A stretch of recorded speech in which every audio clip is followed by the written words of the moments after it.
Só esclarecendo, isso aqui é um artigo do ano passado, mas ele é bastante didático de maneira acidental. Não sei o que eu fiz.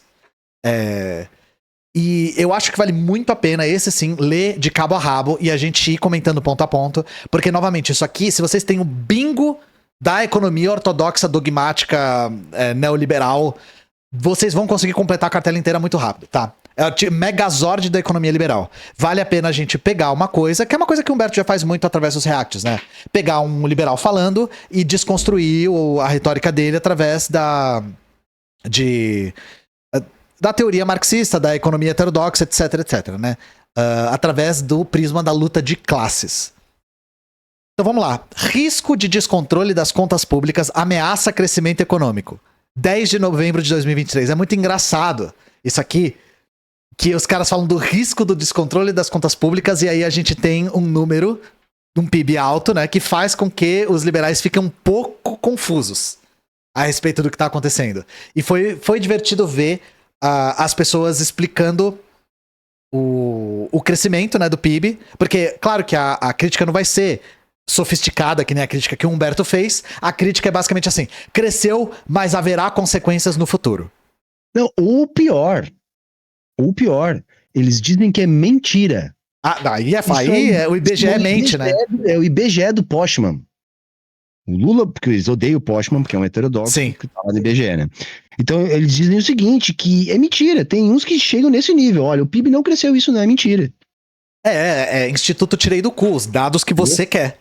Porque se a realidade não corresponde aos meus dogmas, dane-se a realidade. Dane-se a realidade. Sim. Vamos lá. Governo Lula explicita que quer restringir gastos.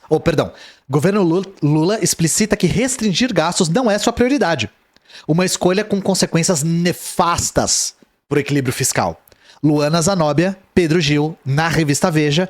Como vocês viram no meu vídeo sobre o Collor, a revista Veja e a Editora Abril como um todo é basicamente um partido neoliberal paralelo.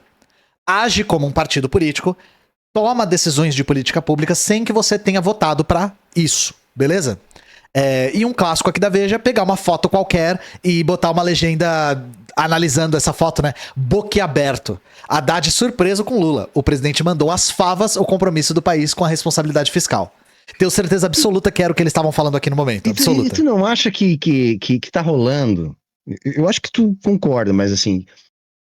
coitadinho do Haddad, né? O Haddad virou bonzinho agora. Concordo muito. O problema. Tá todo mundo tipo, o Lula não está deixando o homem trabalhar. O Lula está impedindo que o Haddad trabalhe. Vamos lá, que isso aqui é funcionário do Lula, né? Sim. Vamos lá, que isso aqui é muito bom. O economista e ex-ministro Roberto Campos, avô do atual presidente do Banco Central, é o autor de uma frase que, sob diversos aspectos, sintetiza uma triste cena brasileira. Abre aspas. O Brasil nunca perde a oportunidade de perder oportunidades. Fecha aspas. Concordo. Não pelos motivos que vocês acham, mas concordo. A velha máxima, mais uma vez, provou a sua validade. Poucas vezes o país deparou com condições tão favoráveis para crescer. O Lula da sorte. Sempre que o Lula tá no governo, ele dá uma sorte, né? É impressionante. O Lula da sorte é maravilhoso, né? Na nova era ambiental, o Brasil destaca-se por ter, entre as maiores economias do mundo, a matriz energética mais sustentável, o que o colocaria em posição de vantagem para liderar as transformações que estão em curso. Pausa. Vamos tomar muito cuidado com essa afirmação, tá, gente? Muito cuidado com essa afirmação. Deixa eu trazer uma matéria aqui para vocês.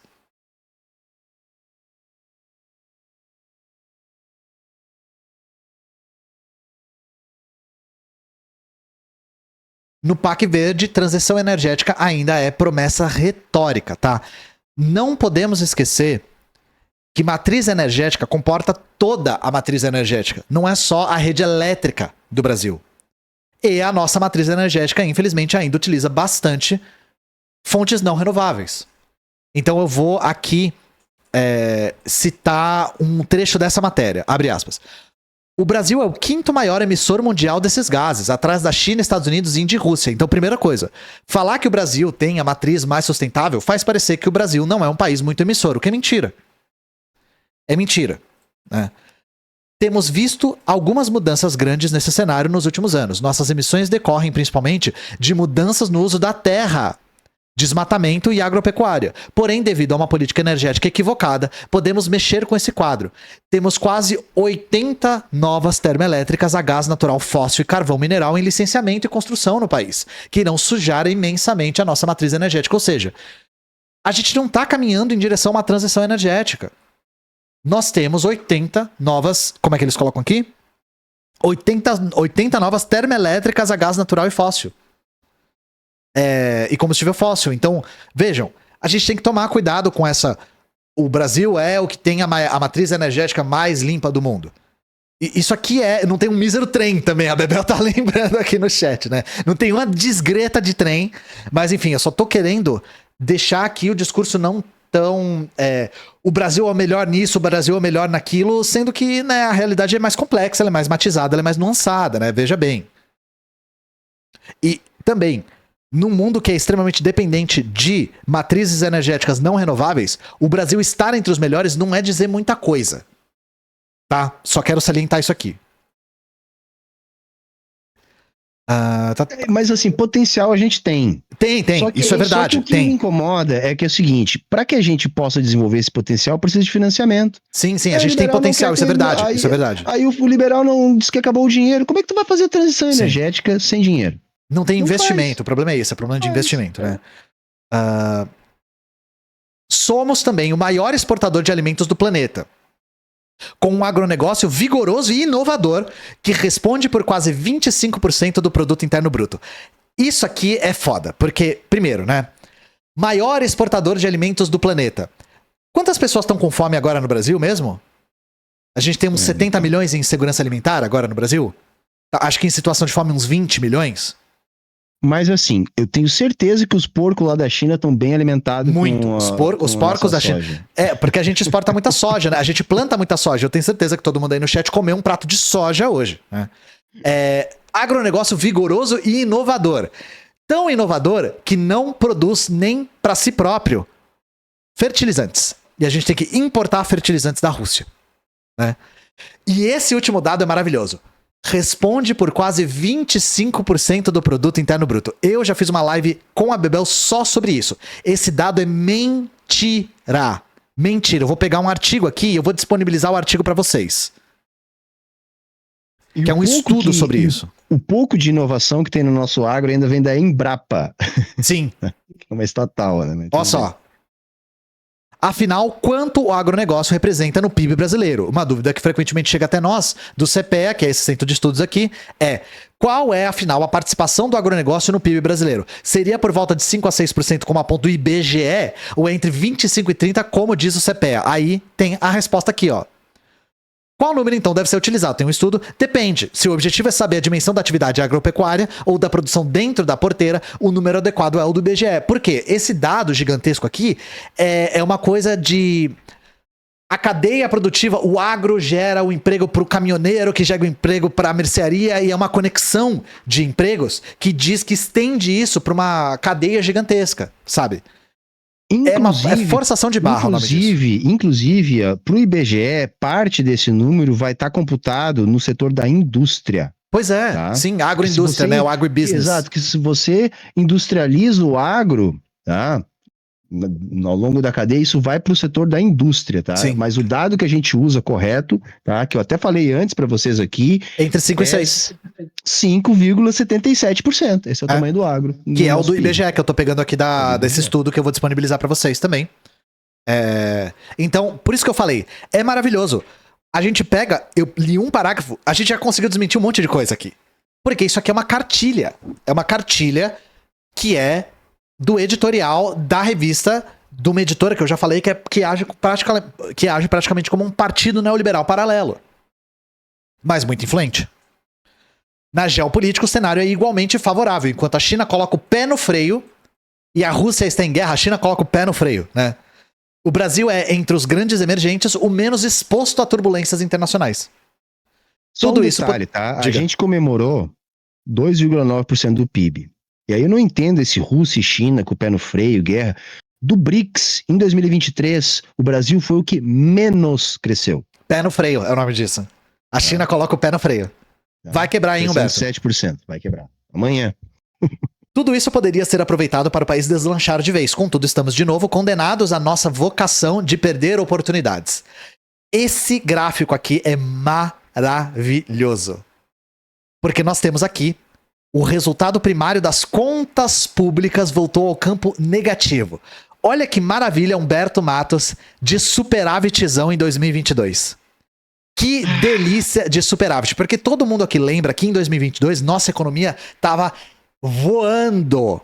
E eu vou pegar aqui uma matéria para demonstrar para vocês como a economia nesse ano estava voando.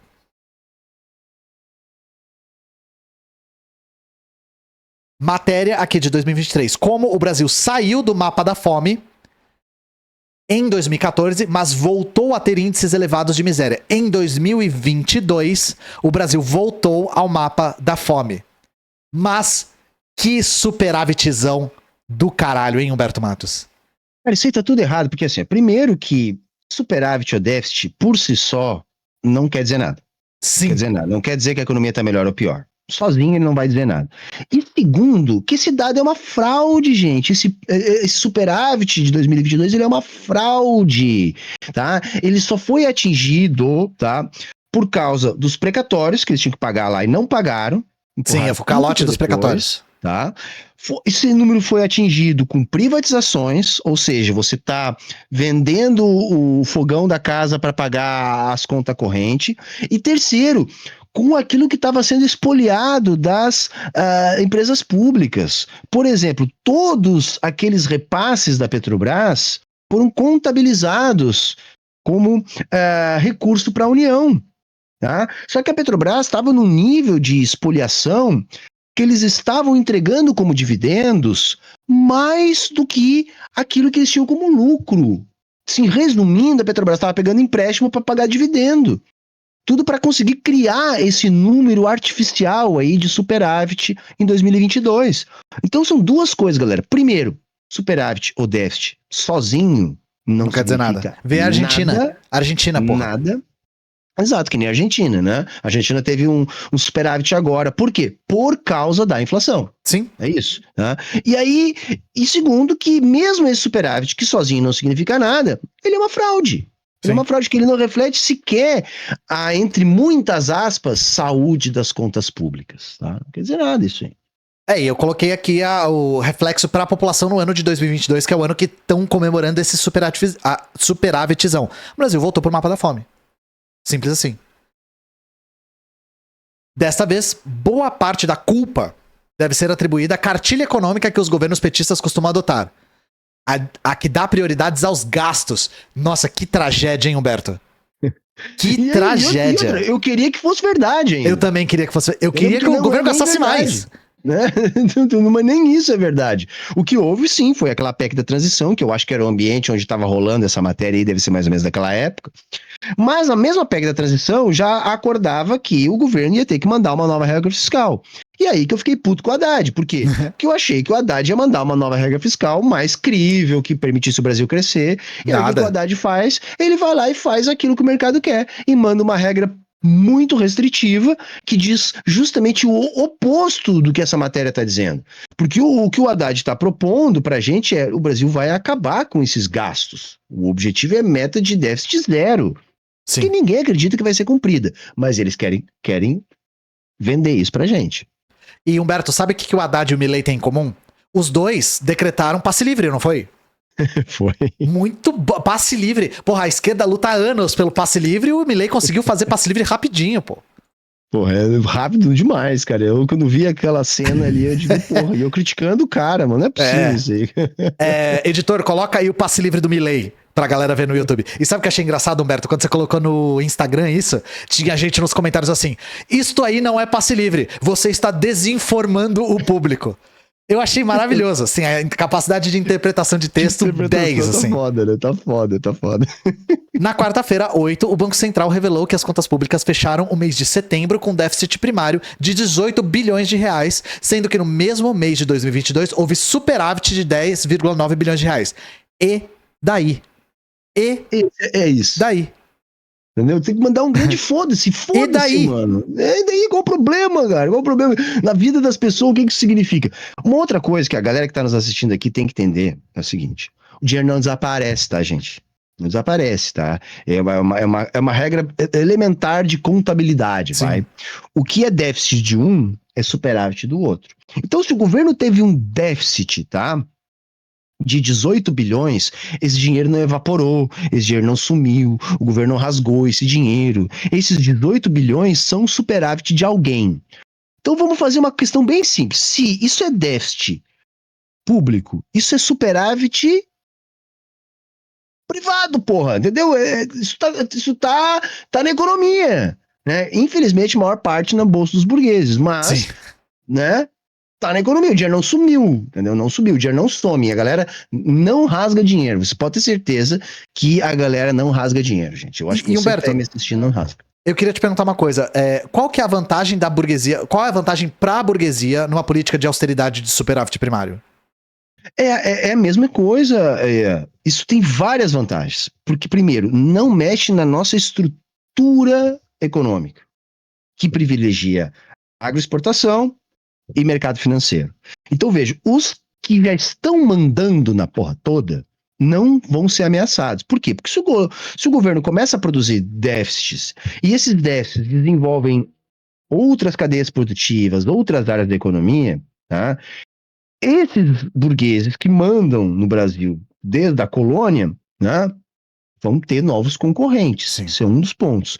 Segundo ponto, se a economia cresce, se começa a gastar, a economia começa a crescer mais, você emprega mais gente empregada disputa melhores salários, mais gente ganhando mais, tendo mais emprego, tem mais poder político. Tem um outro fator, a relação da nossa burguesia dominante, que é esse agro e esse setor rentista, com o estrangeiro. Então vejam, os nossos rentistas dependem, tá, de taxa de juro alta. Eu ia te perguntar isso. Então eles têm que fazer um terrorismo para que essa taxa de juros não caia. E qual é a desculpa? Tem déficit, tem que subir o juro. Estão entendendo? Então, eles vão sempre fazer pressão com isso aí. Outra coisa, o nosso agro é agroexportador. Uhum. Tá? Então, a nossa economia está voltada para isso. Se começa a crescer a indústria, por exemplo, a economia pode começar a se voltar para o mercado interno. Muda o jogo político, Ian. Sim. Muda completamente o jogo político. Tem outro fator, tem vários. Eu vou me lembrando aqui, que é reserva de mercado. Você há pouco tempo estava falando. Se a gente explode a previdência pública, não vai desaparecer a previdência, vai surgir uma previdência privada. Então, quanto menos o Estado pode gastar, menos o Estado pode oferecer. Então, daqui a pouco não dá mais para manter hospital, não dá mais para manter escola, não dá mais para manter rodovia. Quem é que vai assumir o controle dessas coisas? A iniciativa privada. Então, veja, essa política de austeridade, ela tem muitas funções para a burguesia.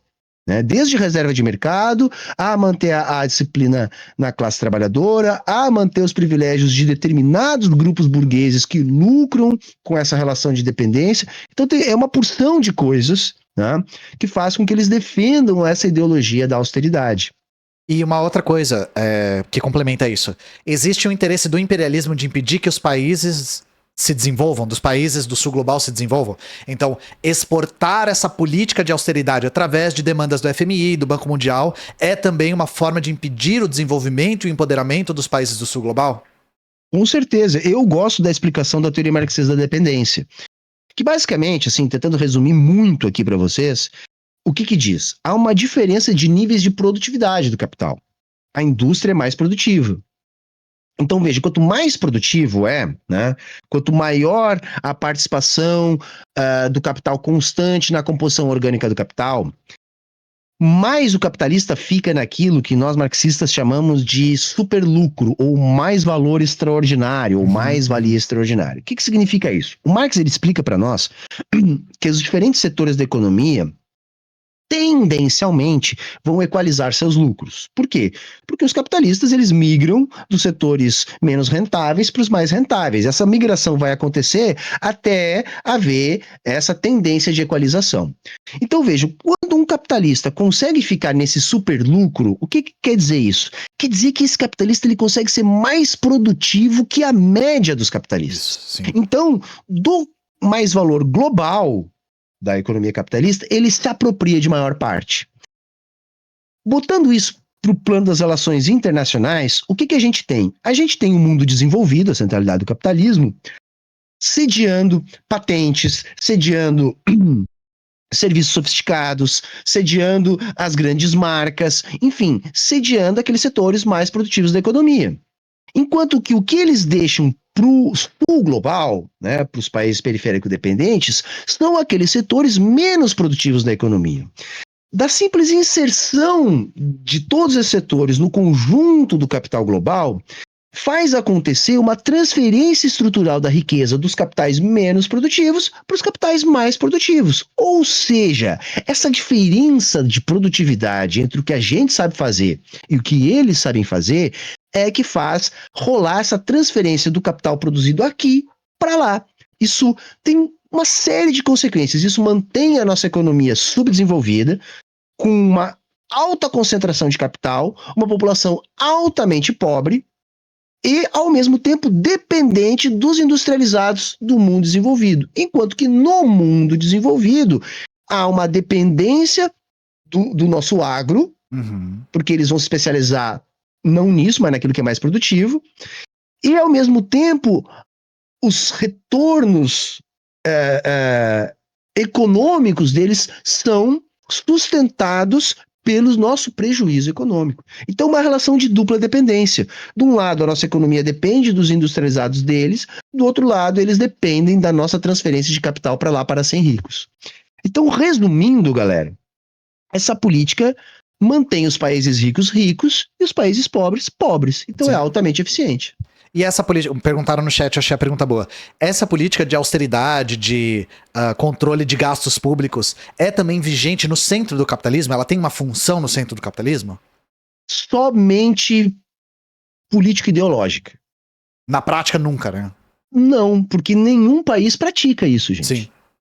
Tá, pra você ter uma ideia, assim, o Brasil hoje tem uma relação dívida-PIB de 76%, 78%, por aí.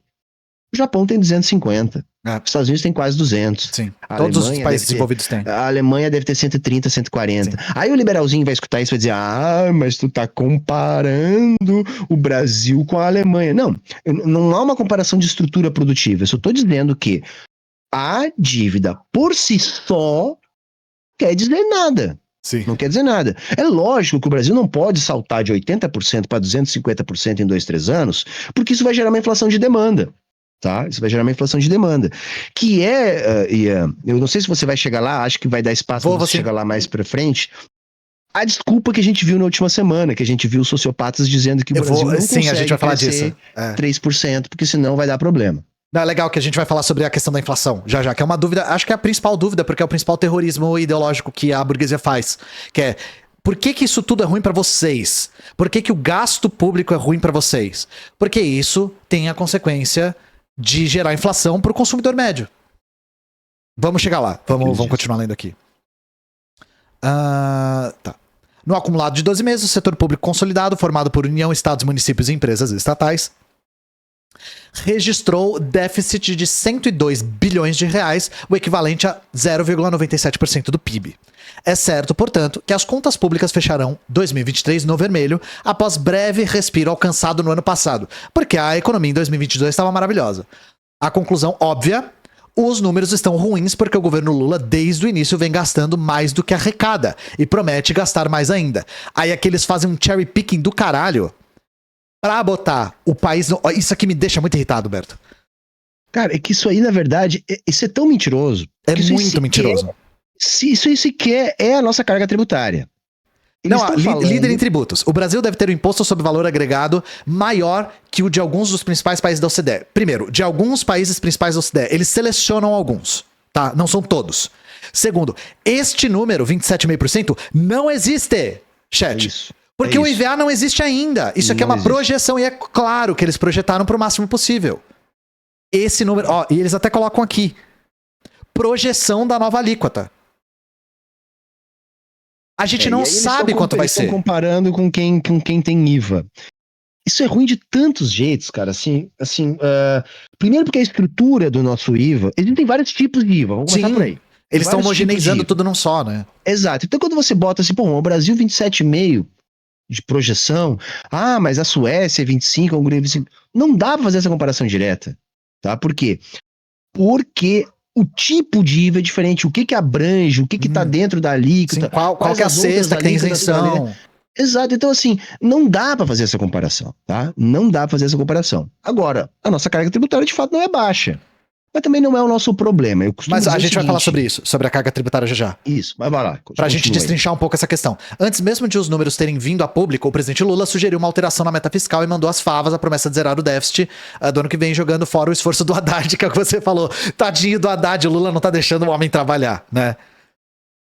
A declaração pegou o mercado financeiro de surpresa e provocou uma reação de pesos pesados da política nacional. O presidente da Câmara, deputado Arthur Lira, afirmou que, abre aspas, se não tem meta, tem consequência. Mafioso demais, né, velho? O cara tem discurso de mafioso, se não tem meta, tem consequência. El Padrino, né? Com as más notícias se avolumando, percebe-se agora que a fala de Lula foi uma espécie de profecia, abre aspas. É uma frustração completa, jogamos a toalha antes da hora, disse a Veja Gustavo Loyola, ex-presidente do Banco Central.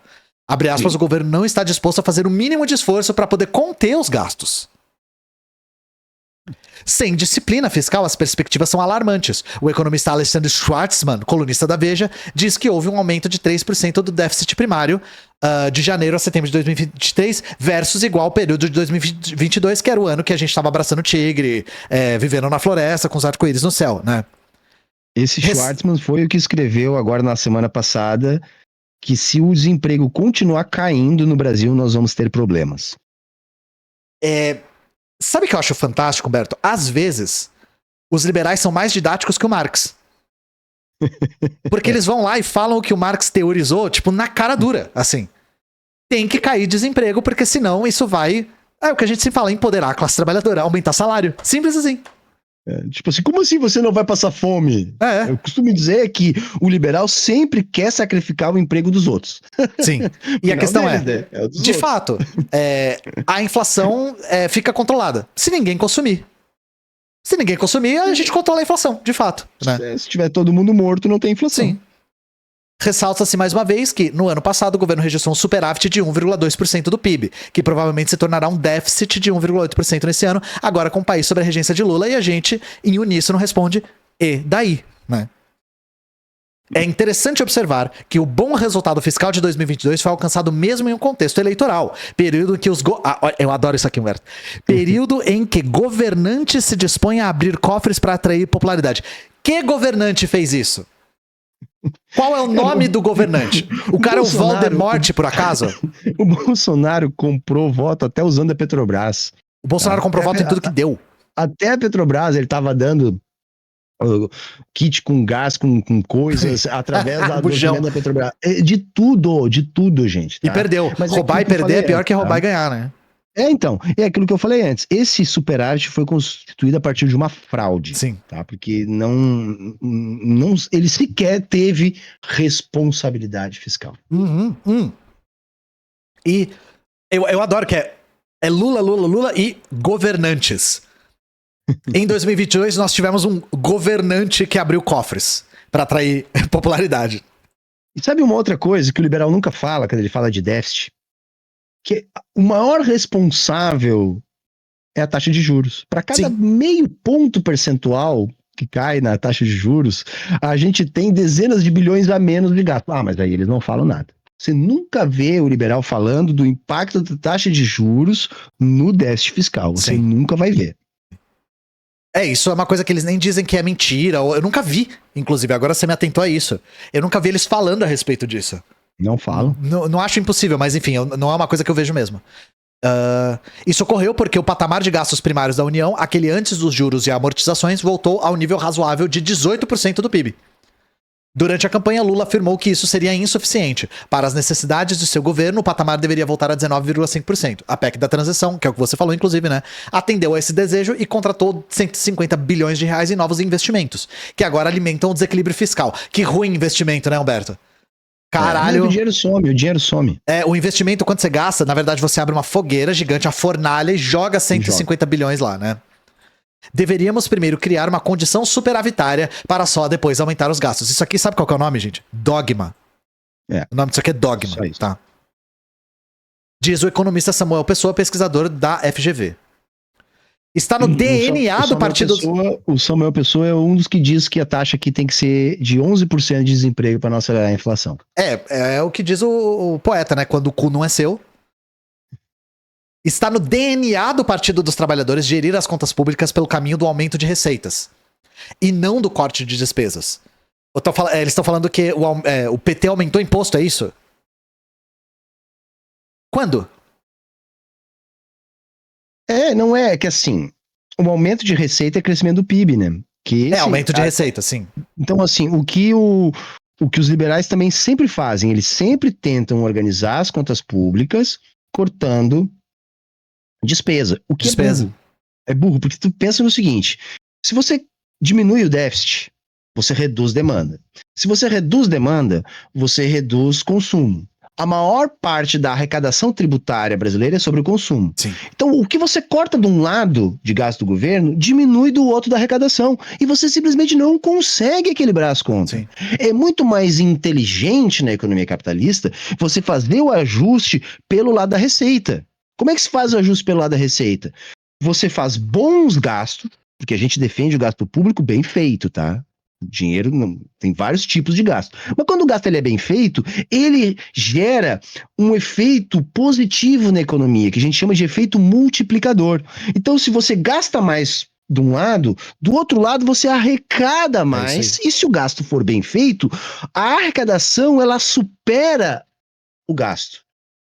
Isso é efeito multiplicador. Então, veja, é mais inteligente você buscar aumentar a arrecadação a partir do crescimento da economia. E não da maneira que o liberal faz. Então, é isso que a Veja está falando aqui. Só claro, o leitor médio não vai entender dessa maneira. Ele vai entender o seguinte, não, o PT quer aumentar imposto. Né? Só que sabe qual é o problema? Não é o que o PT está fazendo. Não é o que o Haddad prometeu. A gente queria que fosse. Não é. Eu vou dar uma pulada aqui porque eu quero chegar em outra parte. Esse gráfico aqui é maravilhoso também, Humberto. Dá uma olhada na maneira como eles desenharam o gráfico. Que nós temos o 86,9% aqui, aí o 80% tá em vermelho e grande. Isso aí é a porcentagem da dívida em relação ao PIB, era o dado que eu tava dando antes, que eu disse que tá em torno de 76%, é isso aí. Tá. Mas eu gosto da maneira como eles... E primeiro que isso aqui é uma projeção de 2025, tá, gente? E outra coisa, tá, galera? O PIB, quando ele é calculado assim, ou melhor, desculpa, a dívida, quando ela é calculada assim em relação ao PIB, não vamos esquecer que ela é em relação ao PIB. Então, não é difícil de entender o seguinte, como é uma proporção do PIB a dívida, o que acontece com essa proporção se o PIB sobe? Essa proporção diminui. Por exemplo, se você tem ali 86,9 em 2020, tá? Caiu para 73,5 ali. Houve uma redução da dívida bruta, né? É a proporção que diminuiu. É a proporção que diminuiu. Depois do tombo ali da economia ali em 2020, que foi o auge, né? Pandemia, né? Depois, com a recuperação do PIB, começou a cair essa proporção. É que eu quero ir para uma parte aqui. Aqui, ó. O corte de gastos seria essencial. Especialmente em um país sufocado por uma das cargas tributárias mais altas do mundo, sem margem para aumento de impostos. Isso aqui é a maior mentira do texto, tá? Isso aqui é de longe a maior mentira do texto. Eu vou pegar um estudo aqui também. O grande problema da nossa carga tributária não é o volume. Tá? Eu costumo dizer que o volume está na média. Tá? O problema não é esse. O problema é a qualidade dos nossos impostos. Vamos dar uma olhada. Ó. O Brasil tem a maior carga tributária do mundo. Nós temos alguns gráficos aqui. Então, a gente tem dividido em algumas categorias. Ó, carga tributária sobre bens e serviços. O país é alto pra caralho. Aqui, ó, tá bem alto aqui. Só que é a única categoria no qual o Brasil é alto. Porque é onde está assentada a maior parte da nossa carga tributária. Sim, E aí, porque se a gente vê aqui, ó... Tu pega o volume total de imposto, não é alto. Mas quando você olha o imposto ruim, que é esse sobre o consumo, é alto. Então é aquilo que eu volto a dizer. O problema não é o total de impostos que a gente paga. O problema é o tipo de imposto que a gente paga. Carga tributária sobre a folha de salários. Tá abaixo da OCDE. Eles querem usar a OCDE o tempo todo como parâmetro? Tá abaixo, Brasil. Então, tem mais aqui, veja, ó. Esse aí já seria um imposto melhor, tu tá entendendo? Muito melhor. Esse aqui também, ó. O segundo gráfico que eu vou mostrar, o terceiro aqui. Carga tributária sobre renda, lucro e ganho de capital. O Brasil tá muito baixo. Muito é paraíso fiscal baixo. Pra rico. Sim, o Brasil é um paraíso fiscal. O Brasil é paraíso fiscal pra rico, tá? E é isso que eu ia estar mostrando pra gente aqui. É isso aí. Eu tô querendo trazer esses gráficos aqui, gente, pra acabar com essa história de uma vez por todas. Porque isso de falar que o Brasil é um dos países que mais tributa no mundo e não tem margem pra mudança é pura mentira. É só um artifício retórico. Só um artifício retórico. Porque quando você vai destrinchar isso, aí você vê onde tá o problema. O Brasil tributa muito o consumo das pessoas que recebem menos. Simples assim. E se a gente fosse mudar isso, aí quem ia se fuder é a carga tributária sobre renda, lucro e ganho de capital. E adivinha quem tem isso? Não são os pobres, né? Isso aí. E a reforma tributária, que tá todo mundo comemorando, deixou essa parte pro Na Volta a gente compra. É, na volta a gente compra. Última aqui, carga tributária sobre propriedade do Brasil tá abaixo da média da OCDE, novamente, como eles gostam de usar o parâmetro da OCDE o tempo todo. Pra falar do IVA que não existe, tá? Só lembrando. Eles só falaram de um imposto, gente. Com um número assim, que não existe. Esses dados todos que eu trouxe, tá? Só reforçam o argumento aqui. Nós temos impostos ruins, Sim, horríveis. Então quando a gente olha aquilo que é cobrado do mais pobre, tá muito acima da média. Quando a gente olha o que é cobrado do mais rico, tá muito abaixo da média. Se você olha o total do agregado de impostos, a gente tá na média. Mas qual é o problema? O problema é que o pobre paga muito no Brasil e o rico não paga quase nada. É isso. A conclusão do artigo aqui, ó. Com o que levantamos, contudo, já podemos responder com segurança que a carga tributária brasileira na atualidade, depois de comparada a 27 países da OCDE, está abaixo da média desses e abaixo da média de todos os países da OCDE em conjunto. A incidência, todavia, é a que parece ser a grande injustiça do sistema tributário brasileiro, comparando-a com outros países. Fecha aspas. Isso aqui, gente, é pra vacinar vocês contra esse argumento de uma vez por todas, tá? É pra sempre isso aqui. Não precisa mais discutir esse assunto. Então por isso que eu falei que esse texto era um gigantesco compilado de retórica vazia da direita, dos neoliberais. Tal premissa, contudo, está longe do horizonte petista. Nos últimos meses, o ministro Haddad tem procurado obsessivamente meios de elevar a arrecadação. Entre as propostas... Isso aqui meio que não é mentira, né? Porque a gente viu, por exemplo, eu concordo com a sua leitura, Humberto, a questão da taxação de importação dessas lojas de varejo é para tentar aumentar a arrecadação de impostos para conseguir cumprir essa meta. Eu concordo com a sua leitura. Então isso aqui, tecnicamente, não tá errado, né? Claro que dispenso o adjetivo aqui do obsessivamente e tal, mas, enfim. Porque isso é uma maneira de aumentar... Ele mesmo criou essa armadilha. Porque agora, assim, ele é obrigado a aumentar a arrecadação. E sem mexer na estrutura. Esse é que é o problema. É aumentar sem mexer na estrutura. Tem duas maneiras de aumentar a arrecadação. Ou você cria novos tributos, ou a economia cresce. É isso. Não tem milagre. E se a economia não crescer no ritmo que ele precisa para ter o tal do déficit zero, só vai sobrar aumentar tributo. Então, criou-se esse tributo para conseguir cumprir essa meta. Essa é a minha leitura. E a do Humberto também, eu concordo com ele.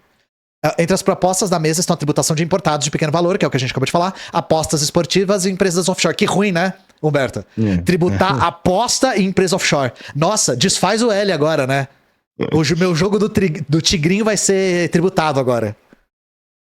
E boa parte do que ele esperava arrecadar a mais seriam com um fim de desonerações fiscais. Essa aí eu pago pra ver. Não, nem fuder. Não tem correlação de força pra isso. Os grandes capitalistas não vai fazer. Deles, não vai fazer. Não vai fazer. Não vai fazer. Bom, qual que é a próxima... o próximo tributo? Vai ser tributar o jogo do bicho, Haddad? É isso aí.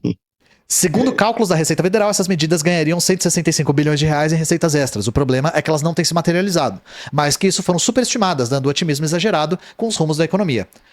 Ao contrário do que o governo previu, o nível de consumo segue baixo, o que é reflexo, sobretudo, do alto endividamento das famílias. E sabe o que contribui para esse alto endividamento das famílias? Uma taxa de juro absolutamente fora do lugar durante um ano inteiro. Como é que tá a taxa de juros agora, Alberto? Faz tempo que eu não olho.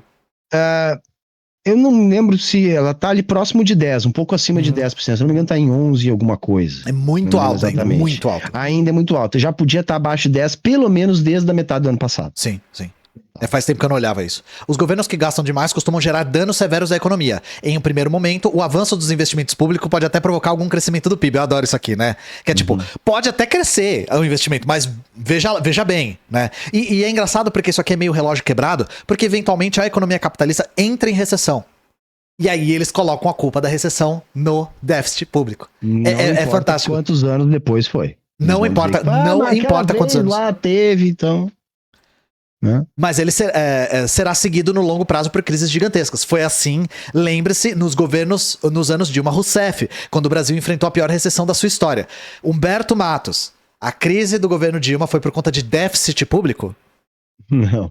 Então, a crise do governo Dilma pode ter sido de qualquer coisa, assim. Aliás, eu acho que a minha avaliação da crise tem muito mais a ver com a crise política e com a mudança de rumo que foi dado depois que a Dilma ganhou do Aécio, porque a economia estava estruturada de uma maneira.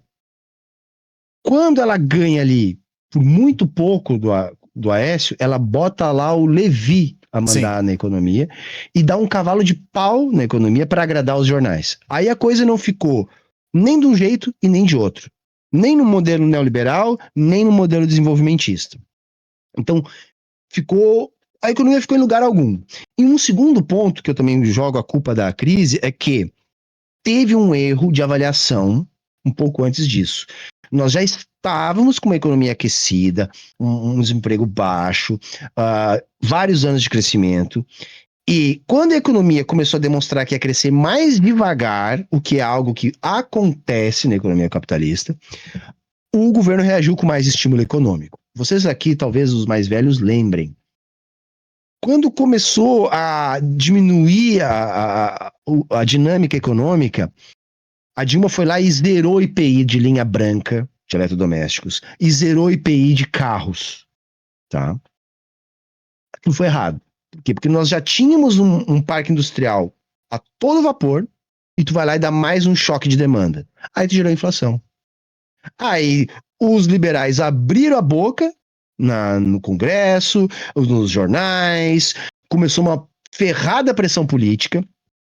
A Dilma, em vez de só reajustar o erro, dá um cavalo de pau na economia e começa a meter austeridade, tá? Fazendo uma coisa assim, desproporcional em relação ao que vinha acontecendo antes, e aí o resto é história. Aí começou uma série de pauta-bomba no Congresso, pauta de impeachment, bloqueios de todo tipo, e aí tudo que o governo tentava fazer não adiantava, e aí a crise só foi se agravando, tá? Então, de todos os motivos que a gente possa enxergar, nenhum deles passa pelo déficit, tá? Nenhum deles passa pelo déficit. E aí eles chegam aqui, né? Governos gastadores são amigos da inflação, que sempre está espreita, aguardando uma oportunidade para voltar. Como um exemplo muito bom que a gente tem hoje, né? Javier Milei. E sabe o que é o mais engraçado? A China tá rodando déficit, tá? Há mais de década. Sim. E agora um dos problemas que a economia chinesa está encontrando é conseguir não ter deflação. Sim, deflação pode parecer uma coisa boa, mas para a economia crescer, uma economia de mercado como é a economia chinesa, precisa ter um nível baixo de inflação. O melhor que pode acontecer para a economia é um nível baixo de inflação, né? Por volta dos 2, 3%, né? Estável, eu sempre digo, baixo e estável. O problema da inflação é a aceleração. Né? Esse é o problema. Se é baixo e estável, é sinal de economia capitalista saudável. Mas é isso aqui que é fantástico, né, Alberto? Economias capitalistas como a brasileira vão entrar em recessão eventualmente porque a economia capitalista é cíclica. E aí, quando ela entra em recessão, se coloca a culpa no que se acha mais conveniente. No caso aqui, para empurrar a goela abaixo uma política de austeridade, estão falando que é por conta do gasto público. Né, do déficit. Isso é dogma. É dogma. Tu não consegue. Se você pegar a história dos Estados Unidos e ver quantas vezes na história eles tiveram superávit, vocês vão ficar apavorados. Os Estados Unidos nunca teve superávit. Se eu não me engano, foram 2 vezes na história. Ao longo de 100 anos de história. Sim. Então, como assim, gente? Por favor, não tem cabimento, sim. Nesse aspecto, chama atenção o fato de Lula ter pressionado o presidente do Banco Central, Roberto Campos Neto, para que acelere o ritmo de corte da Selic, a taxa básica de juros da economia. É o que você falou também, né? De manter os juros altos. Né? Era um debate que já não acontece mais. Na época o Lula falava, mas eu não fazia ouço nada. mais. Não fazia nada. Ele podia ter usado ali o Conselho Monetário Nacional ali, que é formado pelo Haddad, pela Tebet e pelo Campos Neto, e ter mudado a meta de inflação e aberto espaço para a queda dos juros antes. O Lula não fez. Ele fez declarações para a imprensa e tal, mas concretamente não passou disso. E aí eu quero que você me responda isso. Uma política fiscal irresponsável que obriga o Banco Central a aumentar a Selic. O governo federal, portanto, seria o maior responsável por esse movimento. O que você acha disso? Isso também é dogma, tá? Porque, assim, a taxa Selic é a taxa curta de juros da economia. Essa taxa, ela depende de uma decisão arbitrária do Banco Central. O que eu quero dizer com isso? O Banco Central bota essa taxa onde ele quiser. Sim. Ponto. Claro que, dependendo de onde ele escolher, isso vai trazer consequências, né? Lógico. Mas, assim, não há uma obrigação, tá? O que os liberais mais refinados dizem é o seguinte: não, tudo bem, a taxa curta é determinada pelo Banco Central, mas a taxa longa não. E o que nos interessa é a taxa longa. Por quê? Porque a taxa curta é aquela utilizada no mercado interbancário de reservas, que só quem utiliza são instituições bancárias. O que interessa para o consumidor é a taxa longa, porque é aquela que vai impactar os financiamentos, né, que a gente faz. Só qual é o problema? Se a gente olha os dados da economia do mundo ao longo da história, tendencialmente a taxa longa ela acompanha a curta. Então, quando o Banco Central movimenta a taxa curta, ele faz com que a taxa longa se movimente no mesmo sentido. Aí os liberais vão dizer, mas às vezes pode haver um descolamento, tem que acontecer alguma coisa para que se volte a ter essa convergência. Eu vou explicar uma coisa que é o seguinte: tudo depende das ferramentas de política monetária que o Banco Central tem. Quando a gente pega, por exemplo, o Banco Central da Inglaterra, que é um dos mais atualizados no mundo em termos de política fiscal e monetária, o que acontece? O Banco Central inglês ele pode comprar títulos privados de longo prazo. Como o Banco Central, quando ele vai atuar no mercado, ele é o player, para usar aqui uma expressão dos liberais, mais forte. Ninguém consegue competir no mercado de capitais com o Banco Central. Eu acho que não é difícil de entender isso, né? Pô, tu tá competindo com uma instituição que cria moeda. Não dá para competir. Então, quando o mercado de juros futuros pode ser manipulado por um Banco Central, sabe o que isso significa? Que o Banco Central consegue manipular também a curva de juros futuros.